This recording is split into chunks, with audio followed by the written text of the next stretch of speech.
All right, so welcome back to the Water Resources and Environmental Engineering section of the Civil FE exam review. Today we're going to be looking at the last section in this huge, water resources and environmental engineering topics. And this topic is specifically K, which is water and wastewater treatment. So if you haven't checked out some of my previous videos on basic hydrology, basic hydraulics, pumps, water distribution systems, all the way down until this section, make sure you check out those videos. This water resources and environmental engineering section is pretty in depth.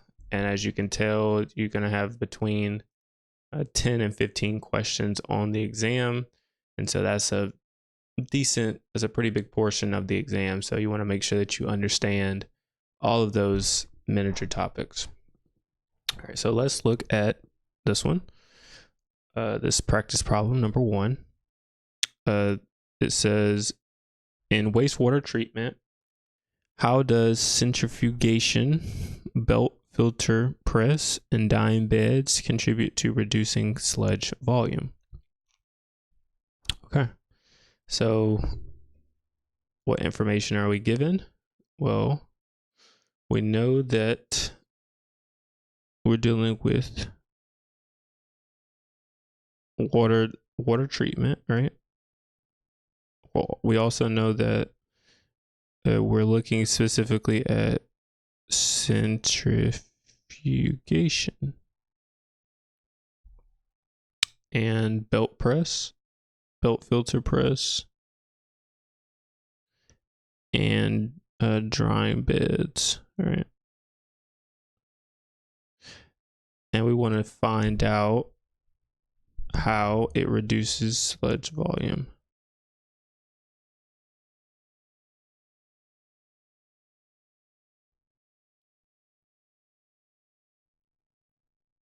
All right, there's no formulas needed.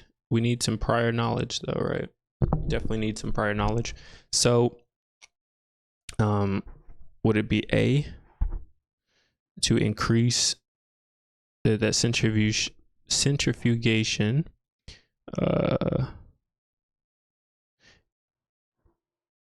like in water treatment, basically centrifugation, these filter presses and drying beds contribute to reducing the sludge volume by increasing sludge volume? That doesn't even make sense. A. So no, not A. Enhanced settling of sludge. Possibly, but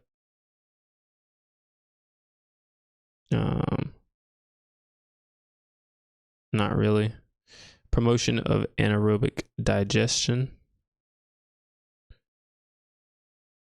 No. Mechanical dewatering.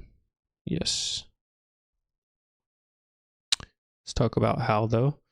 So I did write some notes because you probably wouldn't know this just offhand unless you worked for like a water treatment plant or something.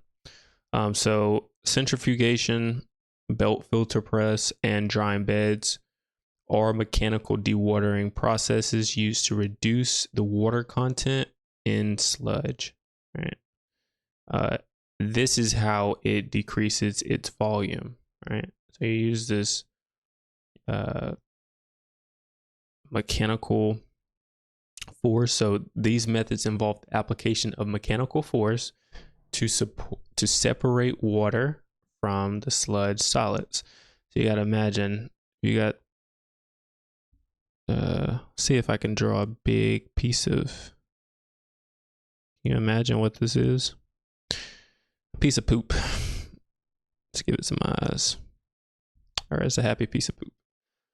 And basically it's made of, it has some water in it, right? And that's my little specks of water. All right, but then you get this mechanical dewatering tool. I'll just say that it's a sharp triangle, and we spin it, all right, and it gets this water to come out. Let's say it's in a contained area, right? Say we got it in like this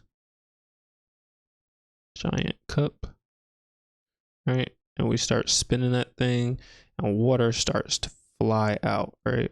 These are the water specks. We got water specks, and they're all, flying out from the spinning of this mechanical dewatering, right? So we're using mechanical force to get the water out, and therefore it's going to decrease the volume of the sludge, right? Because the sludge is made of solids and water. So that's the background on that. So let's look at number 2. A municipal wastewater treatment plant is processing a waste flow with a 5-day BOD of 200 milligrams per liter at 20 degrees Celsius. If the BOD rate constant K1 at base E at 20 degrees Celsius is 0.23 days to the -1, the ultimate BOD of the raw wastewater at 20 degrees Celsius is most nearly what? All right, so it's a bunch of crap to me. A bunch of information. So let's break it up into bite-sized pieces, right? So they give us the 5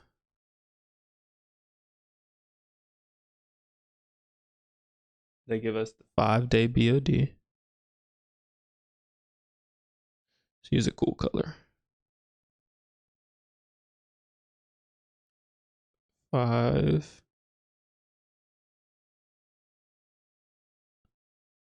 Give us the 5-day BOD, which is 200 milligrams per liter. They give us the temperature. I just said at 20 degrees.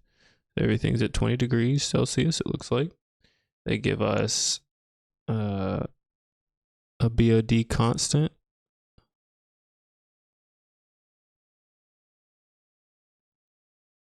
which is K1. And they also give us time. So time is 0.23 days to the -1.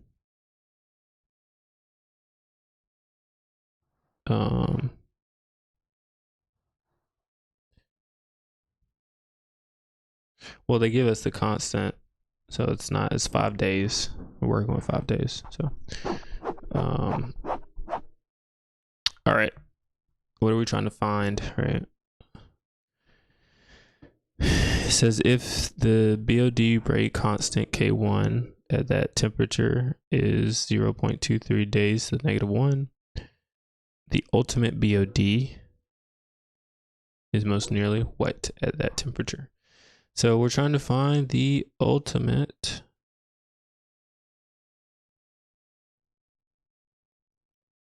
BOD. Okay, so I'm just gonna search ultimate BOD and pray. BOD. Ultimate BOD. Okay, so it is represented by LO. Okay, so LO is here. So how do I get that? So they give you the BOD is the amount of BOD exerted at time T. Okay. And our units are in milligrams per liter. So we have a 5-day BOD of 200 milligrams per liter. So we have our BOD T for 5 days. Okay. So we're looking for LO. We know what 1 is. It's just 1 minus E. E is E minus K. K is the BOD decay constant rate.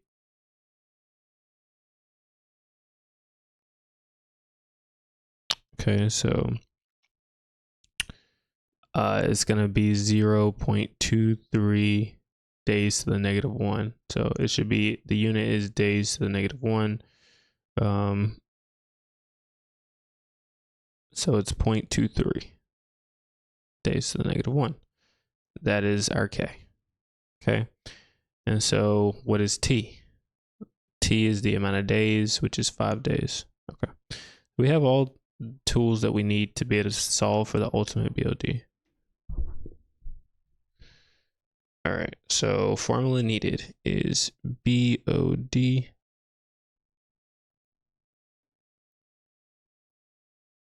L0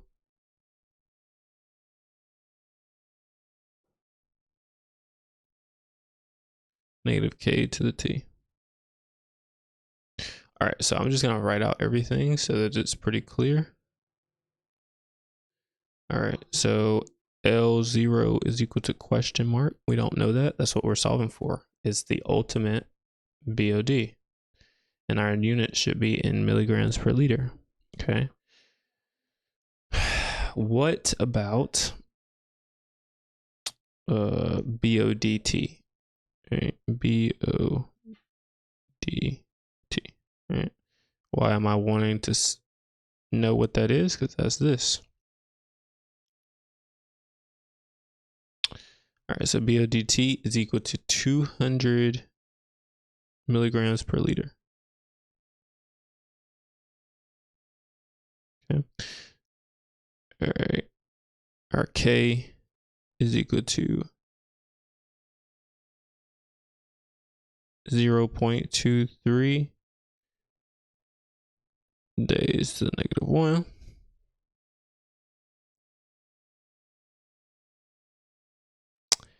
And then T is equal to 5 days. All right, let's solve now. So we got 200 milligrams per liter is equal to L0. In parentheses, we have 1 minus e to the negative. Keep in mind, that's a negative. 0.23 days to the -1 times 5 days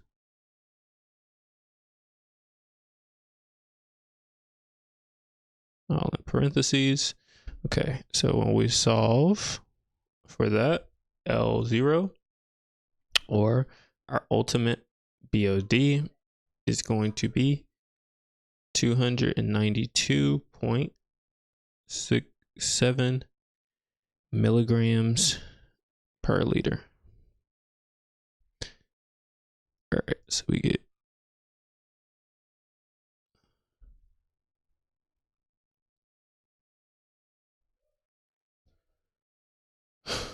alrighty.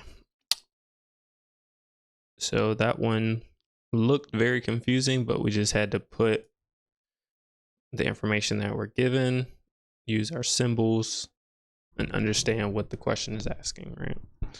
Then we can do a search, and normally it's not too bad. If the question looks super hard, normally it's not that hard. You just got to break it up into small pieces. All right, so let's look at number 3. It says, what are the common strategies for nutrient removal in wastewater treatment? All right, so we're given wastewater treatment, and we have defined. We're also, we know that it's dealing with nutrient removal. And so we need to find common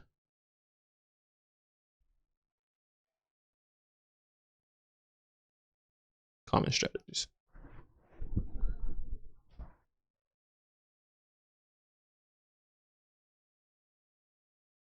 Okay, so let's go through. Do we need any formulas? No. We're going to need some prior knowledge though. So would a common strategy be to add nutrient-rich substances if we're trying to remove nutrients? No.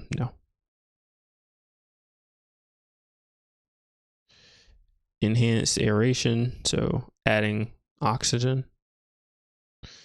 Adding oxygen without there being any like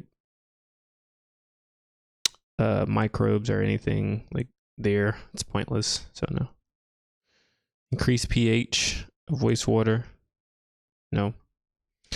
The only answer that would be is biological nutrient uptake, and I have some notes on it. So biological nutrient uptake, it relies on microorganisms to assimilate. Sounds like superheroes. All right, so they are able to assimilate these microorganisms and convert nutrients into nitrogen and phosphorus into biomass, so removing them from the water. So if you can create, you're converting nutrients into nitrogen, that's a gas. Phosphorus, I think that's a gas, into biomass. Oh, so it's turning into biomass, but it removes them from the water. And then these strategies contribute to preventing eutrophication, which we learned earlier is an excess of nutrients, and maintaining water quality. So some prior knowledge. So this concludes the water resources and environmental engineering section of your civil FE exam review. The next section, we will be looking at structural engineering. So we're done with water. Move into some different stuff. Structural engineering is next. So I will see you in the next video.